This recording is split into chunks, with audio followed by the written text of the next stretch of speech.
আমাদেরকে আল্লাহ রাব্বুল আলামিন তার রহমত থেকে নিরাশ হতে বারণ করছেন।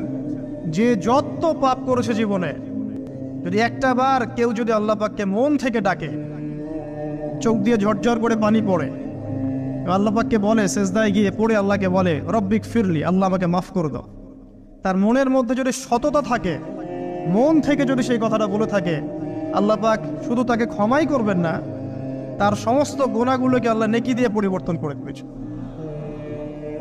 একটা হাদিস পড়ছিলাম, নবী করিম সাল্লাল্লাহু আলাইহি ওয়াসাল্লাম তিনি বলছেন যে লাম্মা কাদাল্লাহুল খালক, যখন আল্লাহ রাব্বুল আলামিন এই মহাবিশ্ব সৃষ্টি করেন, তখন আল্লাহ রাব্বুল আলামিন কাতাবা কিতাবান, একটা কিতাব লিখেছেন, একটা কিতাব আছে আল্লাহর কাছে।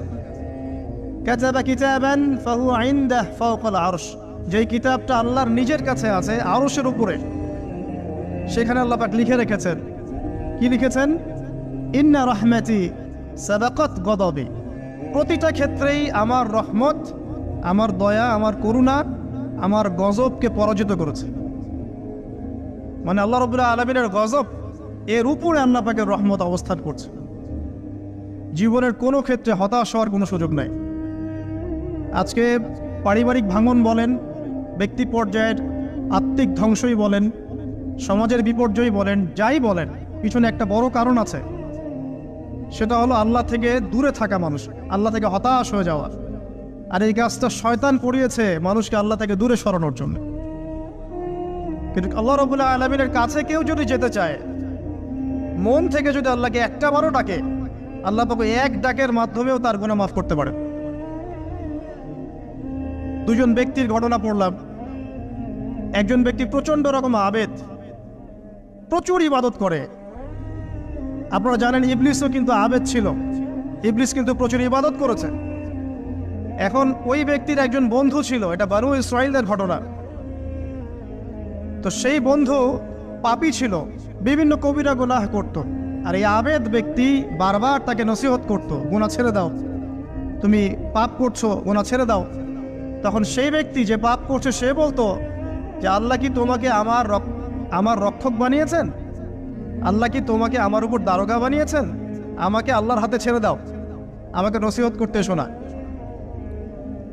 একদিন এই আবেদ ব্যক্তি তার বন্ধুকে একটা জঘন্য পাপ করতে দেখলো, এমন একটা পাপ যেটা দেখে তার মনে ধারণা আসলো এটা চরম জঘন্য একটা কাজ। তখন সে মুখ ফসকে বলে ফেলল যে আল্লাহ তোকে আর মাফ করবে না, আল্লাহ তোকে জান্নাত দিবে না। আল্লাহ রাব্বুল আলামিন মালাকুল মউতকে এই দুজনের কাছে পাঠালেন, দুজনের রূহকে কবজ করা হলো। এবার আল্লাহ পাক তার সামনে তাদেরকে উপস্থাপন করে বললেন যে তোমাকে আমার রহমত সম্পর্কে কে গ্যারান্টি দিয়েছে যে আমি কাউকে রহমত করব কি করব না?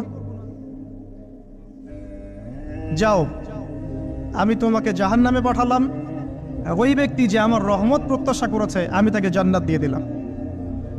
দেখুন, এই হাদিসটা শুনলে মনে হয় বাহ্যিক হয়তো বা মুখের একটা কথার কারণেই সে জাহান্নামে চলে গেল। আসলে বিষয়টা এমন নয়। বিষয়টা আমি আপনাকে বোঝাচ্ছি।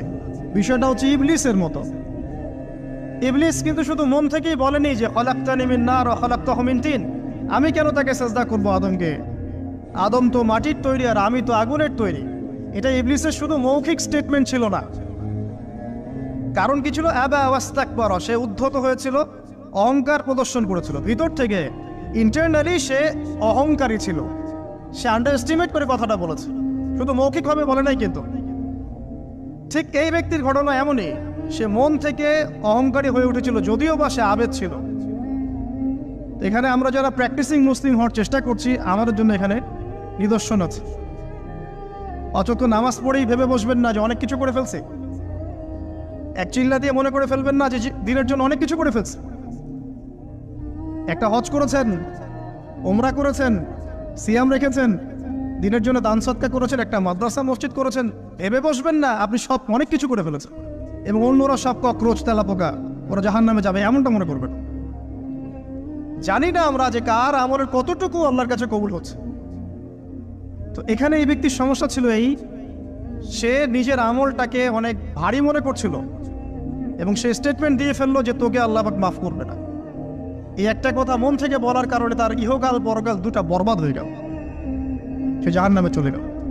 ঠিক আরেক ব্যক্তির ঘটনা আছে এমন, এগুলো সবগুলো রেফারেন্স আছে। এক ব্যক্তি প্রচুর ইবাদত করত, আল্লাহ পাক তার ইবাদত করার জন্যে পাহাড়ের চূড়ায় একটা সুন্দর ব্যবস্থাও করে দিয়েছিলেন। সেখানে ডালিম গাছ হতো, ঝর্ণা আসতো, খাবারের কোনো অভাব নাই। হাদিসে এসেছে 500 বছর সে ইবাদত করেছে। কত বছর?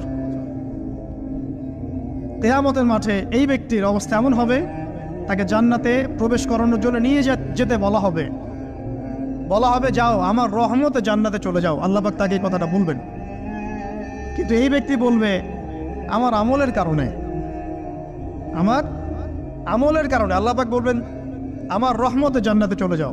ব্যক্তি বলবে আমার আমলের কারণে। আল্লাহ রাব্বুল আলামিন তখন তাকে দেওয়া সমস্ত নেয়ামতগুলোকে এক পাল্লায় করবেন, আর তার সমস্ত আমলকে আরেক পাল্লায় করবেন। তারপর দেখা যাবে আল্লাহর সমস্ত নেয়ামত তার একটা চোখের সমান হয় নাই। কথা কি বুঝতে পারছেন? একটা চোখের যে নেয়ামত আল্লাহ পাকের, সমস্ত আমল ও 500 বছরের ইবাদত এতটুকু হয়নি। তারপর তাকে বলা হবে ওকে জাহান্নামে নিয়ে যাও। এবার জাহান্নামে যাওয়ার সময় সে বলবে আল্লাহ তোমার রহমতে আমাকে মাফ করে দাও। তখন আল্লাহ পাক তাকে আবার ডেকে নিয়ে আসবে, বলবেন যে তোমাকে যে আমি ইবাদত করার জায়গা করে দিয়েছিলাম, এটাকে তুমি নিজে করেছো না আমি করেছি? সে বলবে আপনি করেছেন। তোমাকে যে আমি সৃষ্টি করেছিলাম তখন কি তুমি কোনো আমল করেছিলে? বলবে না। তাহলে তোমাকে যে সৃষ্টি করেছি আমি, এটা কি তোমার আমলের কারণে? না। তোমাকে সারা দুনিয়াতে এত নিয়ামত দিয়েছি, এটা কি তোমার আমলের কারণে? সে বলবে না। তখন তাকে জান্নাতে প্রবেশ করানো হবে। কিয়ামতের মাঠে এমন অনেক ঘটনা ঘটবে যেটা আমাদের চিন্তার বাইরে। আরেকজন ব্যক্তিকে ডেকে আনা হবে, যে ব্যক্তি একটা দুটা নয় বরং 100টা খুন করেছে। সে 99 জন মানুষকে হত্যা করার পর ফতোয়া খুঁজে বেড়াচ্ছিল যে আমার তওবা কবুল হবে কিনা। একজন আবেদের কাছে গিয়েছে। আবেদ আর আলেম কিন্তু এক জিনিস না। আবেদ মানে যে প্রচুর ইবাদত করে, তার জ্ঞান কম, সে শুধু জানে কিভাবে ইবাদত করতে হয়। আলেম হচ্ছে সে যে শরীয়তের গভীর জ্ঞান জানে, আবার ইবাদতও করে। আবার যারা জ্ঞান আছে আমল নাই, সেও কিন্তু প্রকৃত আলেম না। প্রচুর জ্ঞান আছে কিন্তু জ্ঞান অনুযায়ী আমল করে না, সেও কিন্তু প্রকৃত আলেম নন। এবার আসেন তো, এই আবেদের কাছে গিয়ে সে বলছে আমার কি ক্ষমা হবে? আমি 99টা খুন করেছি। সে বলল তোমার আবার ক্ষমা? তোমার ক্ষমা নাই। তখন এই ব্যক্তি এই আবেদকে হত্যা করে 100টা খুন পূর্ণ করলো, ওকেও সে মেরে ফেলছে। আমার ক্ষমাই হবে না তো তোর বেঁচে থাকার কি দরকার, তুইও মর। কি বুঝতে পারলেন? বর্তমান বিশ্বের উগ্র মাথার পলিটিশিয়ানদের মতো অবস্থা। আমার দেশের সমস্যা, তোর দেশ পারমাণবিক বোমের উড়াই দিব, মানে এরকম একটা অবস্থা। তো আল্লাহ রাব্বুল আলামিন এই ব্যক্তির মধ্যে একটা চেতনা তৈরি করলেন যে আমাকে তওবা করতে হবে। সে তখন সার্চ করতে লাগলো আরো কোনো আলেম আছে কিনা। এরপর অনেক দূরে একজন আলেমের সন্ধান পাওয়া গেল। সে সেখানে গেল, তাকে গিয়ে বলল আমার কি ক্ষমা হবে? সে আলেম তাকে বলল হ্যাঁ তোমারও ক্ষমা হতে পারে, যাও তুমি ইস্তেগফার করো এবং এই এলাকা থেকে অন্য এলাকায় চলে যাও। মানে যে এলাকায় তুমি অনেক দিন ছিলে, যেখানে তুমি অনেক পাপ কাজ করেছো, এখানে থাকার দরকার নাই। তওবা করে তুমি অন্য কোথাও চলে যাও, নতুন একটা জীবন শুরু করো। এখানে থাকলে হবে কি, তোমার স্মৃতিগুলো তোমাকে তাড়িয়ে বেড়াবে এবং মানুষ তোমাকে খারাপ নজরে দেখতেই থাকবে, তুমি তখন কষ্ট পাবে। এই জন্য তুমি চলে যাও। তো চলে যেতে যেতে সে রাস্তায় ইন্তেকাল করে। এবার তার রূহ নিবে কে? এই জন্য দুদল ফেরেশতা আসছেন, জান্নাতি এবং জাহান্নামী। তাদের মধ্যে বাক বিতরটা হচ্ছে কে রূহ নিয়ে যাবে। তো জাহান্নামের ফেরেশতারা বলছেন সে এতগুলো খুন করেছে, তার রূহটা আমরা নিব।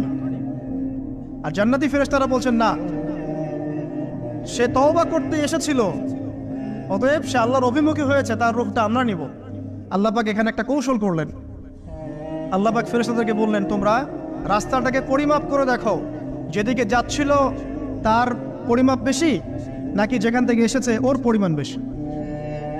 আল্লাহ পাক জমিনকে আদেশ করলেন হে জমিন তুমি প্রশস্ত হয়ে যাও। এবার পরিমাপ করে দেখা গেল সে তওবার দিকে আসছিল এর পরিমাণটা বেশি। এই একটা কাজের ওসিলা আল্লাহ পাক তাকে মাফ করে দিলেন। মনে রাখবেন, এটা মৌখিক বিষয় ছিল না, সে মন থেকে ভিতর থেকে কিন্তু সে আল্লাহর প্রতি অনুগত হয়েছিল। এই মনের বিষয়টা আল্লাহ ছাড়া কেউ জানে না। আপনি দেখতে পারেন সমাজে অনেকে দাড়ি টুপি পাগড়ি জুব্বা সব লাগিয়ে ঘুরছে, তো বিশ্বাস করেন তাদের মনটা এমনও হতে পারে যে জানোয়ারের চেয়েও কুৎসিত, এমনও হতে পারে। আবার আপনি দেখবেন সমাজে এমন অনেক মানুষ ঘুরছে যারা হয়তো অনেক পাপে লিপ্ত মনে হচ্ছে, কিন্তু মনের মধ্যে সততা আছে। আর যার মনের মধ্যে সততা আছে, আল্লাহ বা কোনো না কোনো দিন ইনশাআল্লাহ তাকে হেদায়েত দিবে। এটা আমরা আমাদের অভিজ্ঞতা থেকেও দেখেছি। এমন অনেক মানুষকে আমরা দেখেছি যে ড্রাগ অ্যাডিক্টেড ছিল, মিউজিক করেছে, হারাম সম্পর্কের মধ্যে ছিল, নামাজ ঠিক মতো পড়ে নাই, কিন্তু যখনই আল্লাহর কথা আলোচনা হতো দেখতাম সে খুবই শান্তভাবে মন থেকে কথা শুনছে। এই কথা শুনতে শুনতে শুনতে একদিন মাশাআল্লাহ এখন দেখবেন যে চিল্লা দিয়ে বেড়াচ্ছে বিভিন্ন মসজিদে। আল্লাহ হেদায়েত দিয়েছে, সব ছেড়ে দিয়েছে। এরকম মানুষের অভাব নাই কিন্তু সমাজে। তো এখানে আল্লাহ পাকের রহমত বা দয়ার একটা উজ্জ্বল দৃষ্টান্ত দেখতে পারবেন। ঠিক এরকম আরো একটা ঘটনা আছে বনু ইসরাইলের। এক ব্যক্তি এত পাপ করেছে যে শেষে মৃত্যুর সময় সে সন্তানদেরকে ডাকছে, ডেকে বলছে যে আমি যখন মারা যাব আমার লাশটাকে তোমরা কবর দিও না, যদি আল্লাহ পাক আমাকে ধরতে পারেন তাহলে খবর আছে আমার। আর কি করতে হবে? সে বলছে যে আমার দেহটাকে তোমরা পুড়িয়ে ফেলবে, এবং পুড়িয়ে ফেলার পরে ছাইগুলোকে একত্রিত করবা, করে অর্ধেক ছাই সমুদ্রে ভাসিয়ে দিবা, অর্ধেক ছাই বাতাসে উড়িয়ে দিবা।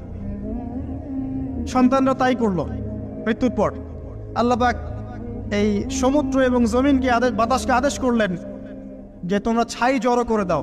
আর মানুষ আর জিন আল্লাহর কথা না শুনলেও এই প্রকৃতি আল্লাহ পাকের কথা শোনে। বিজ্ঞান বলে প্রকৃতি থেকে সব হচ্ছে। কি প্রকৃতি? প্রকৃতি কি, কাকে বলে? মানুষকে আল্লাহর ইবাদতকে বাদ দিয়ে প্রকৃতি পূজায় নিয়ে গেছে। এই পুরো প্রকৃতি আর মহাবিশ্ব এক আল্লাহর ইবাদত করে। কে সৃষ্টি করলো প্রকৃতি? প্রাকৃতিক ভাবে হয়েছে সবকিছু বলে, আল্লাহ থেকে হয়েছে বলা যাবে না। বললে আপনি মৌলবাদী হয়ে যাবেন। আল্লাহ শব্দ ইউজ করলে আপনি মৌলবাদী হয়ে যাবেন। ধর্মতাত্ত্বিক শব্দগুলোকে আস্তে আস্তে উঠিয়ে দেওয়া হয়েছে। দেখবেন যুক্তি, বিজ্ঞান, দার্শনিক শব্দগুলোকে আনা হয়েছে। এটাও টেকনিক্যালি করা হয়েছে। কোন সেকুলার মিডিয়াতে আপনি দেখবেন না ইনশাআল্লাহ বলছে। ইনশাআল্লাহ প্রমাণ করবে যে আপনি আস্তিক না নাস্তিক।